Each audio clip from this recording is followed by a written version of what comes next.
سورۃ الشعراء کی آیت نمبر 123 تا آیت نمبر 131 تلاوت کی گئی ہے۔ گزشتہ درس میں قوم نوح کا ذکر تھا۔ آج کے درس میں ہود علیہ السلام کی قوم عاد کا ذکر ہے۔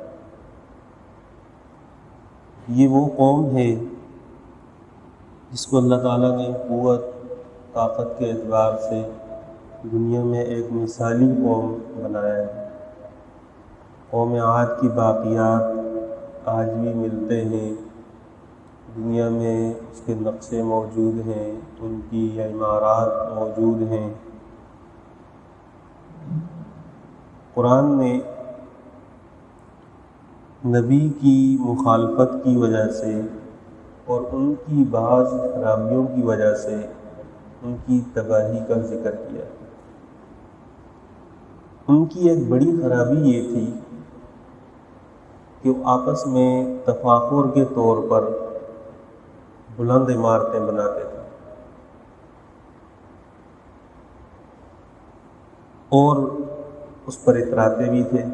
حدیث میں ہے کل نفقۃ فی سبیل اللہ، ہر وہ چیز جو انسان خرچ کرتا ہے وہ ایسا ہی ہے کہ وہ اللہ کے راستے میں خرچ کر رہا ہے، کھا لیا، پی لیا، پہن لیا۔ لیکن یہ جو تعمیری سلسلہ ہے اس کو حدیث میں استثناء قرار دیا گیا ہے۔ ایک گھر بنایا، پھر دوسرا بنایا، پھر تیسرا بنایا، پھر چوتھا بنایا۔ بعض لوگوں کی عادت یہ ہوتی ہے کہ وہ اپنے ضرورت کے گھر سے ہٹ کر اتنے گھر بنا لیتے ہیں کہ جی یہ بھی رہے گا، یہ بھی رہے گا، اس سے رینٹ آتا رہے گا، اس سے بچوں کے لیے ہو جائے گا، اس سے فلاں ہو جائے گا۔ تو حدیث میں اس کو لا خیر سے تعبیر کیا گیا ہے، اس میں کوئی خیر نہیں ہے۔ ہاں جو ضرورت کا گھر ہے، اپنی رہائش کے لیے گھر بنا لے، عمدہ قسم کا گھر ہو، اچھا گھر ہو، لیکن تعمیر کی جو حرص ہے کہ ایک کے بعد ایک ہو، یہ بڑھتی چلی جاتی ہے کہ ایک بنا کر چھوڑ دیا، دوسرا بنا کر چھوڑ دیا۔ ایک ہے تعمیراتی سلسلے میں تجارتی اعتبار سے، جیسے بلڈر کرتے ہیں جو بناتے ہیں بیچ دیتے ہیں، وہ تو تجارت ہے۔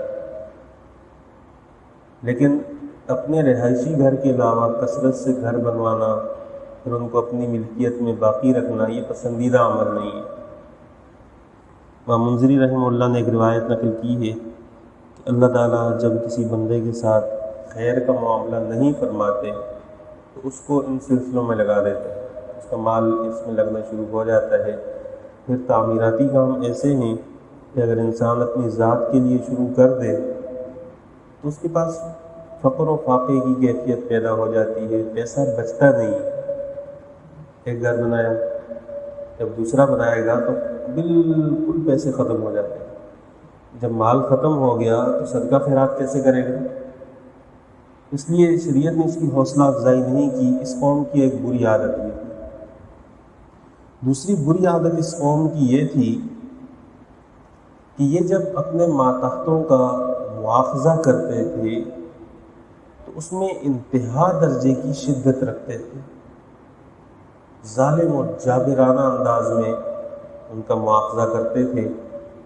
شریعت نے حکم یہ دیا ہے کہ ماتحتوں کو آزاد بھی نہ چھوڑا جائے، کہ اس سے وہ کام دھندے سے نکل جائیں گے۔ بعض دفعہ ایسا ہوتا ہے کہ اس کو یہاں کچھ نہیں کہا گیا، کہیں اور جائے گا، وہی پرانی عادتیں ہوں گی، اس سے مزید بگاڑ پیدا ہوگا۔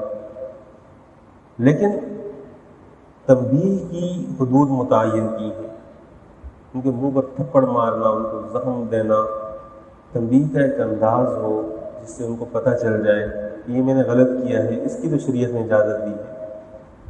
لیکن اتنی شدت اختیار کرنا کہ اس سے موت واقع ہو، جسم پر زخم لگ جائیں، جیسے ہمارے ہاں آئے دن واقعات پیش آتے ہیں، گھر کے ملازموں کے ساتھ اتنا سختی والا معاملہ کیا جاتا ہے جیسے وہ غلام ہے، ماتحتوں کے ساتھ اتنا سختی والا معاملہ کیا جاتا ہے۔ ان کی بھی ضرورت ہو سکتی ہے، ان کی مجبوری ہو سکتی ہے، کسی وجہ سے ہو سکتا ہے کہ اس نے چھٹی کر لی ہو، کہیں چلا گیا ہو، کوئی ضروری کام ہو، تو اس پر اتنی شدت نہ اختیار کی جائے۔ اس طرح کے دسیوں واقعات سامنے آتے ہیں کہ ایک اچھا خاصا شریف آدمی ہے، اس کو صرف اس وجہ سے پیچھے ہٹا دیا گیا کہ وہ اب سمجھ میں نہیں آ رہا تھا۔ کیوں؟ کوئی وجہ نہیں۔ تو یہ جو شدت والا معاملہ ہے، اس سے اپنے آپ کو بچایا جائے۔ خاص طور پہ ماتحتوں کے ساتھ پیغمبر صلی اللہ علیہ وسلم نے اپنے آخری کلمات میں نماز اور غلام ماتحت لوگ، ان کے حقوق کا خاص خیال رکھنے کا حکم دیا ہے۔ بعض لوگ ملازموں کو اس لیے بھی ملازمت سے نکال دیتے ہیں کہ اب یہ پرانا ہو گیا ہے تو اس کی تنخواہ ڈبل بن رہی ہے، اتنی میں ہم 2 ڈرائیور رکھ لیں۔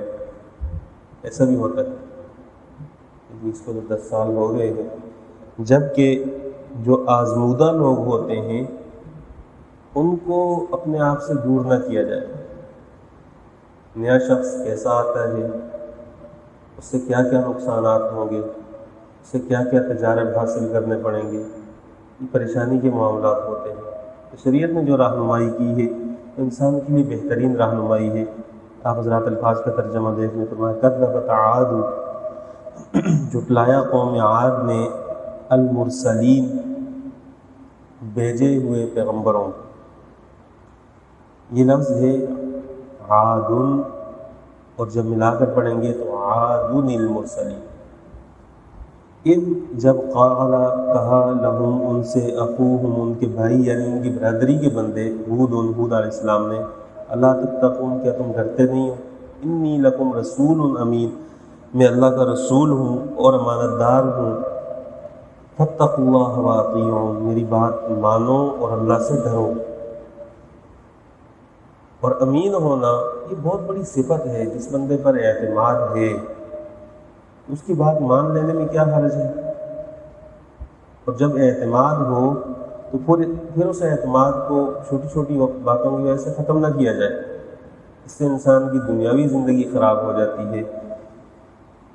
فرمایا کہ فاتقوا اللہ واطیعون، اللہ سے ڈرو، میری بات مان لو، وما اسألکم علیہ من اجر ان اجری الا علی رب العالمین، میں تم سے کوئی اجرت نہیں مانگ رہا، میری اجرت تو رب العالمین کے ذمے ہے، وہ مجھے دے گا۔ کہ اگر میں تم سے کچھ مانگتا ہوں تو پھر آپ کہیں گے یہ اپنے لیے کر رہا ہے، میں تو اللہ کی بات بتاتا ہوں اور بات ختم کر دیتا ہوں، میں تو کچھ نہیں مانگتا۔ اتبنون بکل ریع آیۃ تعبثون، کیا تم بناتے ہو ہر اونچی جگہ پہ ایک بلند عمارت، نشانی، فضول اور لایانی کام کے طور پر، کہ جہاں کوئی بلند جگہ ہے وہاں عمارت بنا کر نشانی کے طور پر چھوڑ دی، جو بے ضرورت ہے۔ گھر بنانے کی ممانعت نہیں ہے کہ اپنی رہائش کے لیے بندہ گھر بنائے، اس کو عمدہ بنائے، خوبصورت بنائے، اس میں آرائش کی بھی اجازت ہے، آسائش کا انتظام کرے، اس کی بھی اجازت ہے، بشرطے کہ نمائش نہ ہو، کہ اس کو پتہ چلے کہ میرا گھر کیسا، یہ نہ کرے۔ سونے کا محل بنائے لیکن اپنی راحت اور خوشی کے لیے، لوگوں کے لیے نہ کرے۔ لوگوں کو کیسا پتہ چلے گا کہ ایسا ہے، اپنی ضرورت کے مطابق بنا لے، بس کافی ہے۔ وَتَتَّخِذُونَ مَصَانِعَ لَعَلَّكُمْ تَخْلُدُونَ، ایسے ایسے کارخانے بناتے ہو، کاریگریاں کرتے ہو کہ جیسے تمہیں ہمیشہ کے لیے رہنا ہے، تخلدون، ہمیشہ رہو گے، جبکہ دنیا کی زندگی تو ایسی ہے کہ اس کا پل بھر کا پتہ نہیں چلتا کہ انسان کیسے ختم ہو گیا۔ جب ان پر عذاب آیا، سورہ واقعہ میں اس کی تفصیل آ جائے گی کہ اللہ نے ان کو ایسے اٹھا کر پھینکا جیسے کانہم اعجاز نخل خاویہ، جڑ سے اکھڑے ہوئے کھجور کے لمبے لمبے درخت پڑے ہوئے ہیں، یوں لائن سے لمبے لمبے پڑے ہوئے، نام و نشان مٹ گیا، عمارتیں آج بھی موجود ہیں۔ یہ پہلا جرم تھا، وَإِذَا بَطَشْتُمْ بَطَشْتُمْ جَبَّارِينَ، اور جب کسی کا مواخذہ کرتے ہو تو پکڑتے ہو ظالمانہ انداز میں، بہت سختی کے ساتھ اس کا مواخذہ کرتے ہو، کوئی گنجائش نہیں چھوڑتے۔ حضرت ابو مسعود رضی اللہ تعالیٰ عنہ کی روایت ہے، فرماتے ہیں كنت اضرب غلاما لی، میرا ایک غلام تھا، میں اس کو مار رہا تھا، فسمعت من خلفی صوتا، تو مجھے پیچھے سے آواز آئی، یا ابا مسعود اللہ اقدر علیک منک علیہ، اے ابو مسعود جتنی تجھے اس پر طاقت اور قدرت ہے اللہ کو اس سے زیادہ تیرے اوپر طاقت اور قدرت ہے۔ فرماتے ہیں فالتفت، میں نے مڑ کر دیکھا فاذا هو رسول اللہ صلی اللہ علیہ وسلم، پیغمبر صلی اللہ علیہ وسلم کھڑے ہوئے تھے۔ میں نے فوراً کہا یا رسول اللہ یہ آزاد ہے۔ یہ صحابہ تھے، ہمارے جیسا ہوتا تو 15 الزام لگا دیتا کہ جی اس نے یہ توڑ دیا، وہ نقصان کر دیا، تجارت میں یہ خسارہ کر دیا، یہ کر دیا۔ انہوں نے مڑ کر دیکھا صحابی مار رہا ہے تو کوئی جرم نہیں ہوگا غلام کا، کوئی بحث نہیں کی۔ فرماتے میں نے دیکھا کہ پیغمبر صلی اللہ علیہ وسلم، میں نے کہا یا رسول اللہ آزاد۔ فرمایا کہ اگر تو اس کو آزاد نہ کرتا تو للفحتک النار، تجھے جہنم کی آگ پکڑ لیتی۔ ماتحت ہے، غلام ہے، ہمارے انداز ہمارے رویے کیسے ہیں۔ فرمایا فاتقوا اللہ واطیعون، اللہ سے ڈرو اور میری بات مان لو۔ اگلی آیات میں اللہ تعالیٰ کی نعمتوں کا ذکر ہے، انشاءاللہ کل پڑھ لیں گے۔ اللہ تعالیٰ سے دعا ہے قرآن تعلیمات پر عمل کرنے کی توفیق عطا فرمائے۔